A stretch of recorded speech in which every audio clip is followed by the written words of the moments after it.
Ruslan. Mr. Beast remade Squid Games, and on this video we're gonna talk about why this sets yet another precedent in terms of changing everything, and make sure that you're tapped in for our 3-day Master YouTube Challenge, where I'm doing free coaching for those that are looking to get into the YouTube space, that are entrepreneurs, creatives, thought leaders, pastors, anything like that. Squid Games came out on Netflix a couple weeks ago and was a huge show. It was so huge that it turned into the typical evangelical satanic panic marketing, where people start telling you catch a spirit from watching it. Massive show. I gave you guys my thoughts on it, tying it into financial literacy, which I thought there was a lot of social commentary on debt, a lot of social commentary on consumerism and irresponsibility in the job market over in South Korea. Did a whole reaction video to the show, but what I want to talk about on this video is Mr. Beast remaking the show, this goofy Vice News article,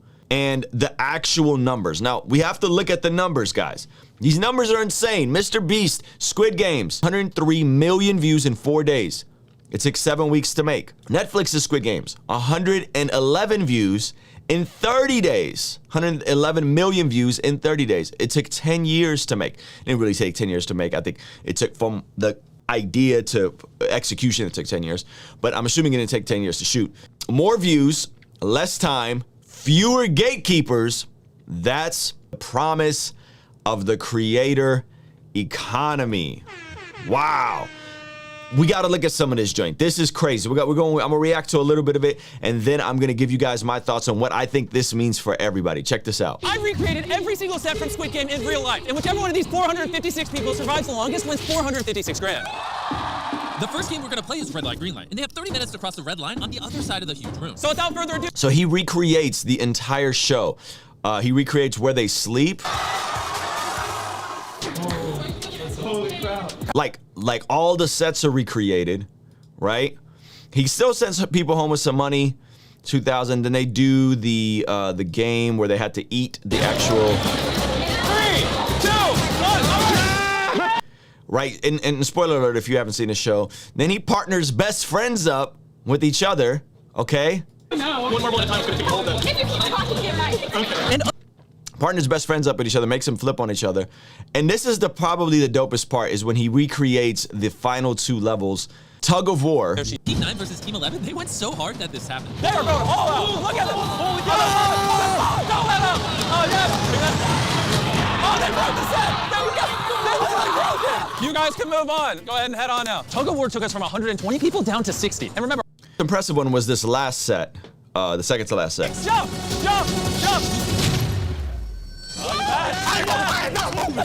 This is God telling me I'm not moving. 1 minute remaining. 3 jumps, 1 minute. Sherrod, go. Sherrod, go. Hey, you guys in the back, if you're not here when it hits here, you're gone. I'm doing my legal babe. No, I'm gonna stay right here and be cozy. Hurry, go. Like literally the entire thing was remade, and then they changed it. Instead of playing Squid Game at the end, they changed it with a game of musical chairs. Insane, the quality. $3.5 million is what it costs to put on the episode, and it outperforms Netflix's Squid Game based on views, okay? Now you guys are like, well, Mr. Beast, he has a gajillion subscribers, Ruslan, whatever, and so on and so forth. But what we have to remember about this is, guys, Mr. Beast had a start too, okay? And I'm gonna pull you guys up some of his old videos for context. This is him in 2015. At the time I'm recording this video, I have 8,000 subscribers and 1.8 million views. So whenever you see this, compare these numbers to whatever I have when you watch this. What's up, guys? It's currently October 4th, 2015. Yes, I'm probably like a freaking grown man when you see this. I'm still in high school right now, and whoa, this camera's still good. So this is 6 years ago. He made this video, right? And he's just talking about how much he wants 1 million subscribers in 5 years, which he had well over 1 million subscribers by the time 5 years came around. I want to show you guys another video. This is kind of when he started popping off. Counting to 100,000 is when he first went viral, right? And then they did this video, which he sits underwater. So we put a box underwater, and we filled said box with air. And my goal is to sit inside said box, which is underwater, for 24 hours, aka spend 24 hours straight underwater. As you can see, it is currently 11:26. So long story short, with this video, he actually isn't able to pull it off. Spoiler alert. And then, as he got more poppin', I watched this video, which is them driving, taking an Uber across the country. okay, from North Carolina, which is where he's from, all the way to Los Angeles and what it cost. Now, why am I showing you guys this? Well, first of all, I'm showing you guys this because he has a beginning. The stuff that got him viral isn't the stuff he's still doing, but the stuff that got him viral positioned him to do the stuff that he's doing now, which is higher production videos. So why am I talking about this? Well, because there's a lot of people, a lot of creative people that rather put their creative career, their trajectory in someone else's hands and say, I'm just waiting for an opportunity. I'm gonna move to Hollywood and hopefully someone sees me. I can get good with getting good with the studio and someone will put me on and maybe I'll make it. Maybe I'll get signed to a record label. Maybe I'll do something that will get the attention of the right people who are the gatekeepers. And where Mr. Beast is proven to compete at this level and to outperform actual Netflix Squid Game by making his own remake of it, is that there's no more gatekeepers. Is that we are now operating at a level where just about anyone can start, and if they understand what works and they have good ideas and they can execute, they could build themselves an audience, whether on YouTube, TikTok, Facebook, wherever. Primarily YouTube and TikTok, I think, is where it's at now. And so I have to talk about this goofy Vice article that came out, which I think is extremely hypocritical. But before we do that, guys, this is why we're putting together the YouTube 3-day challenge, telling you how I grew by 75,000 subscribers in 1 year and the tactics I used, the mentality I used, and trying to get more people on this platform because it's still fertile. There's over 2 billion active users on YouTube right now, and it's the #2 search engine, and there is still opportunity for people to get on here to build an audience and to maybe even scale all the way up to where you're doing stuff like Mr. Beast, or if you're watching the Chosen series, that is also crowdfunded by a lot of YouTubers in terms of the production company and the Daryl Evans and that whole camp, which is actually connected with Mr. Beast, oddly enough. And so, guys, there's a ton of opportunity in the YouTube space. But let's talk about this. Vice News puts out this article and says, the title of it, so pretentious, yo. This is so pretentious and annoying. Mr. Beast Squid Game ripoff is exactly the kind of video YouTube rewards, right? While the video is popular, it's a reductive ripoff of the original, not a triumph for the creator economy. And they go on to say that even though he gave away $456,000, he completely misses the point of the commentary, and that Squid Game took over 10 years to be produced, and it's this real work of art and creativity. But after 12 years, the world changed into a place. This is quoting the author. As a feat of production, it's not just admirable, but it sort of gives him a little bit of price, but enviable is how perfectly Mr. Beast recreated the sets of the show. As a piece of media, it's perverse. Ooh. This doesn't just badly misunderstand the anti-capitalist message of Squid Game. Anti-capitalist message, like, what are you talking about? It's a literal recreation of the villain's ultimate desire to watch desperate people compete for money purely for his amusement. In Mr. Beast's version of the Squid Game marble game, the YouTuber's research team even paired up best friends in an effort to emulate the tragic stakes of the original show. When the top 6 are asked what they do with the prize money, 2 of them say they would give it to their families. Check this out. A fundamental problem of YouTube. This is Vice News. This is what they think is the fundamental problem of YouTube. There's no shortage of people who make original art and put it online, but the internet is dominated instead by people who take advantage of existing properties and fan bases. This is a particular problem on YouTube where the people film themselves literally reacting to things or laughing at other people's memes and making a lot of money off of it. This video is no different from those. It owes a debt to Huang's show in every aspect. Obviously, it's an homage to his show. Despite being original content from a popular content creator, it's nothing more than a sad retread of someone else's work. There's also an ad spot for mobile game Brawl Stars in the middle of the game, meaning that Mr. Beast will also profit from the fruit of Huang's creative labor.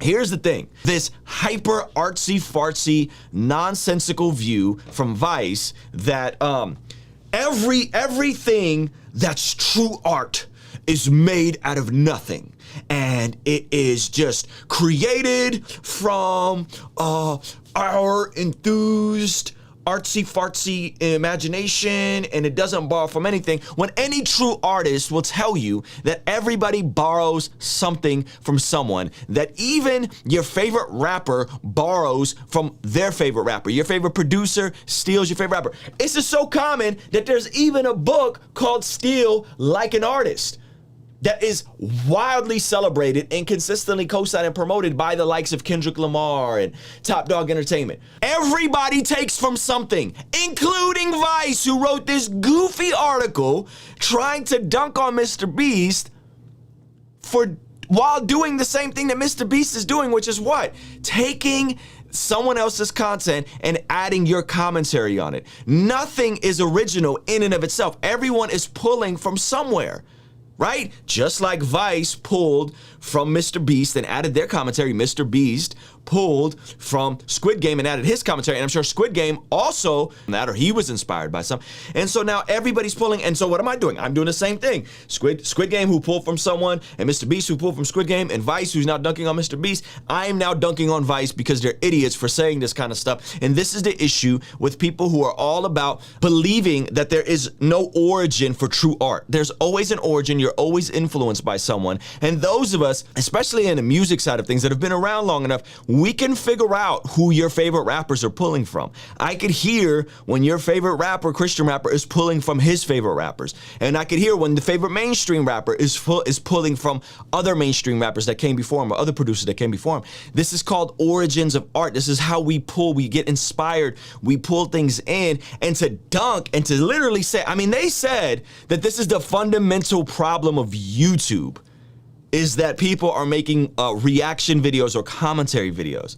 This is by far the goofiest thing that Vice has ever said. And by the way, there's a gang of typos in this stupid article. Maybe that's where the anti-capitalist comes from, because you ain't really competing with nobody, because you're just writing off goofy stuff on your terrible website, trying to push a narrative and dunk on YouTubers who are literally changing how media is done, because we don't need no one to put us on anymore. You don't need a cosign. You don't need a studio. You don't need an investor. You can literally start just like Mr. Beast started, with a terrible camera, and you could slowly build your way up. And as you become more successful, keep adding to your repertoire of things. And Mr. Beast, by the way, is on the opposite extreme of where I'm at. I mean, he gives away the majority of his money back into the projects, right? Like I don't think Mr. Beast's actual net worth is that much, because he's spending millions and millions of dollars making these different videos. And to act like he's never had an original idea is so toxic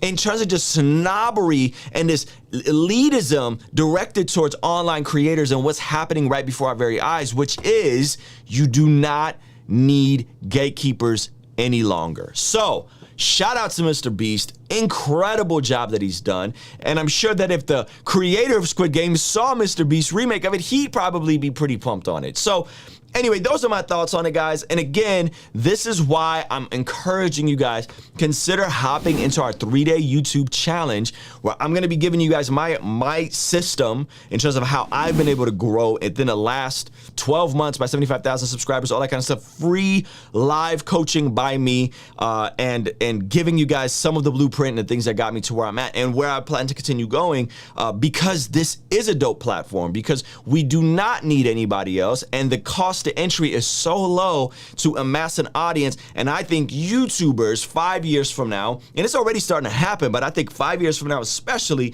YouTubers are going to be the next Hollywood studios, because it's going to get cheaper and cheaper and cheaper and cheaper and cheaper to make stuff. The impact and the influence is going to be bigger. The audiences are going to be bigger, and will really revolutionize how we see content, not just like videos like this, but I'm talking cinematic content, movies, series, shows, the whole bit. So anyway, those are my thoughts on it. I want to hear from you guys. What do y'all think? Kingstream Entertainment, Ruslan. Hey, thank you so much for making it to the end of this video. Make sure you sign up for our Master YouTube Live free 3-day challenge, where I'll be giving you coaching inside of a private group with homework assignments, so much more. If you're a thought leader, aspiring creative, expert, CEO, business owner, this is the challenge for you. Hit the link in the description, sign up now, and I'll see you next time. All right, peace.